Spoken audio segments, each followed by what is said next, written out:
Are you tired of the mess and hassle of hair paint wax? Well, get ready because I may have found the perfect solution for easy to use and vibrant hair color. In this video, I will be reviewing my experience with Overtones hair coloring conditioner. Now, before you skip to the next video, they do have options for coloring dark brown hair, which I definitely will be talking about. I'll also go over how well the color deposits in my lightish to medium brown hair, how hard it is to wash out, and does it leave a residue after washing out? And will it dye my forehead? All of that noise that you may hear in the background is two puppies that will be playing during the course of this video. I'm currently dog sitting. I learned about Overtone's hair coloring conditioner from the very well-known YouTuber, Brad Mondo, and the results seem to be amazing. I'm very intrigued by the fact that the brand promotes that it is not a dye, but a coloring conditioner. They promote these coloring conditioners as free of bleach or lighteners, which means they don't dry or break up the hair cuticle to deposit the color, which is what a normal hair color that you would buy in the drugstore would do. So they promise to color your hair while hydrating with healthy hair ingredients, like coconut oil, avocado oil, and shea butter. And they're free of formaldehyde and phthalates and all that other stuff that you want to avoid. And on top of that, they're 100% vegan and cruelty-free. So I want to dye my hair in anticipation of Halle Bailey's The Little Mermaid, which is out on May 26th, which actually happens to also be my birthday. So today we will be trying a natural gingery orange. So before we jump in, I just have two quick notes. One, I hate long videos with pointless fluff, so I'm going to try to cut all of that stuff out. And two, all links will be in the description box below. So jumping right in, this is the Overtones hair dye that I will be using today. It is the ginger coloring conditioner. And it says on the thing, covers mostly blonde hair. And as you see, the camera right now is pretty accurate for what my hair looks like in real life. I do find that most cameras do not pick it up, but I have some good lighting finally, and I'm in front of some natural light. So now you can see what color I am starting with, and this is my natural color. So when looking at those colors on the website, my hair is a little bit darker than the shades that they show in my darkest parts, but about the color that they show in the lightest parts. So my expectations are actually pretty high. So today I'll be trying the ginger coloring conditioner. So the website says that this color is perfect for achieving a golden orange ginger hair color on bleached, blonde, or light brown hair. And these are the colors which are promised as results. But on their website, they also have orange for brown hair coloring conditioner, which says that it's perfect for achieving orange hair color on brown starting shades. So I'm thinking about trying this color out next, but only if you guys are interested in seeing the results. If you are, make sure to comment below. I wanted to start with the ginger color because it's always easier to go darker than it is to go lighter after you've already gone darker, if that makes any sense. So now let's go over the instructions for how to apply.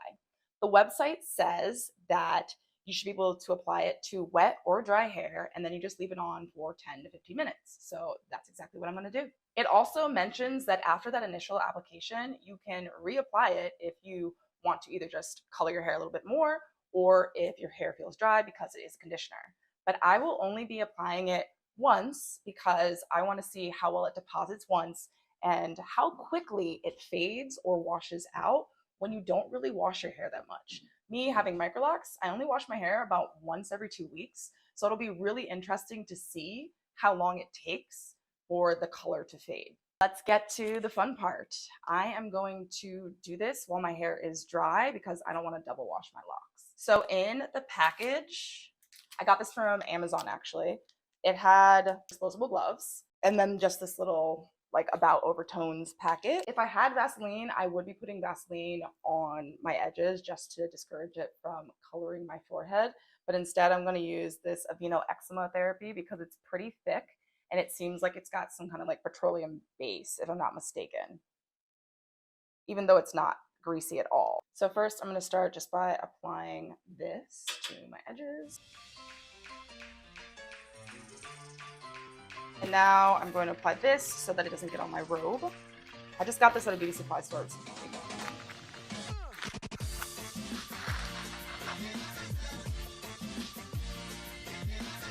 gonna pull all my hair back so I can do it in sections. When I watched that kind of video, he said make sure to cover the hair completely. So I think in sections will be best.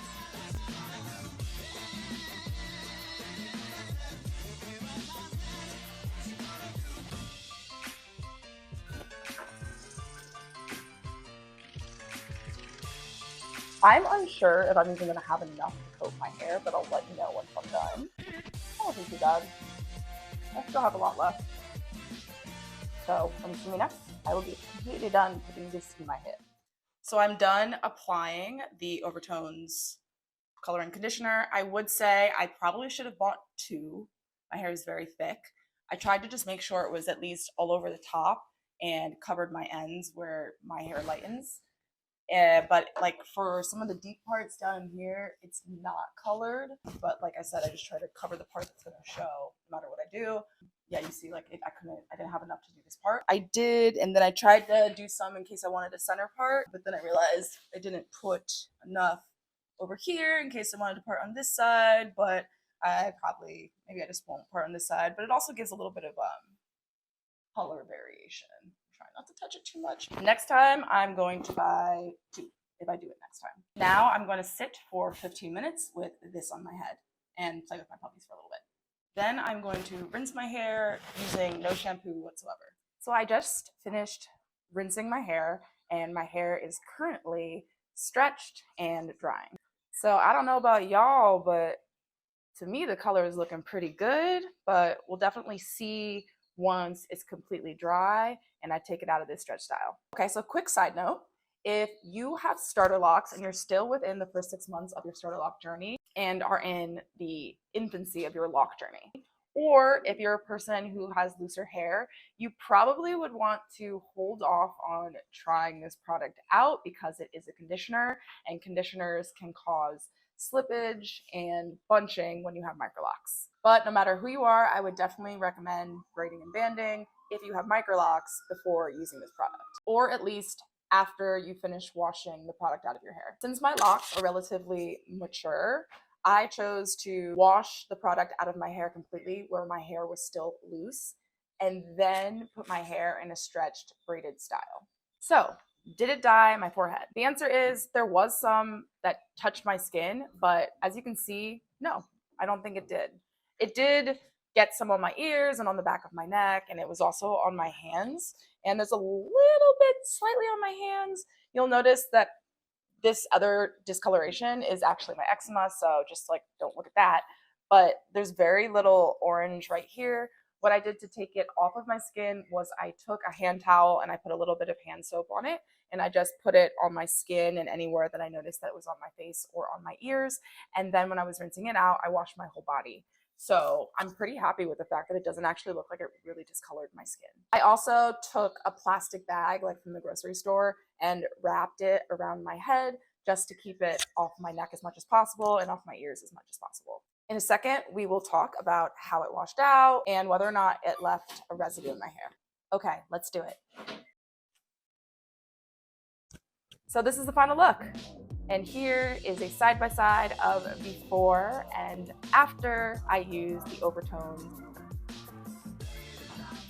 So you can see exactly what's going on. It's definitely way more gingery. My natural hair color doesn't really have any red in it at all. It's really just a brown and a blonde. What do you guys think? Do you love it? Do you hate it? Are you somewhere in between? Let me know in the comment section below. And now I'm going to go over my washout, how many times it took me to wash out, and if I think that the washout was hard, if there was any residue left behind after my washout. And then I'm going to end with how well I think the color deposited in my hair and if I would use this product again. So how was the washout and how many times did I have to rinse to get the product fully out of my hair? I would actually say that the washout / the rinse was pretty seamless and simple and easy. I actually don't think it was that hard at all. If I'm going to compare it to hair paint wax, it was actually much more simple because I feel as if when I got out of the shower after just doing one really good rinse, there wasn't any product that was noticeably left in my hair. I would say, however, if you have weak shower head pressure, to try using the tub faucet instead to increase the amount of pressure that you have to rinse the product out of your hair. I haven't used any conditioner on my hair since I started my lock journey, so I don't really have anything to compare to when you usually wash conditioner out, but thinking back to what it was like back when I had loose natural 4C hair, it took about the same amount of time and effort to get the product out of my very thick hair. So how does my hair feel? Is there any residue? I don't think that there's actually any residue left by at all. There's nothing that stains my clothes after washing it out, and my hair now being fully dry, which is a markedly better experience than my experience with hair paint wax, where if you have any experience with hair paint wax, you know that it transfers literally everywhere and it gets so crunchy. But there is a slight fragrance that was left behind, but that's totally fine with me. It's really not gross and it's not too floral, and unlike hair paint wax, it does not smell like shaving cream, which is the scent of what hair paint wax, or at least the brand that I was using, did smell like. And finally, how would I review the depositing of the color in my hair? Well, I'll start by saying I will definitely get 2 jars next time because I actually love it. I think that it deposited so well in my hair. This is exactly the look I was going for. It's that natural gingery color that I've tried to achieve with other products but have not been able to. So I'm pretty excited. So that's all I got, guys. I hope you enjoyed this video. Bye.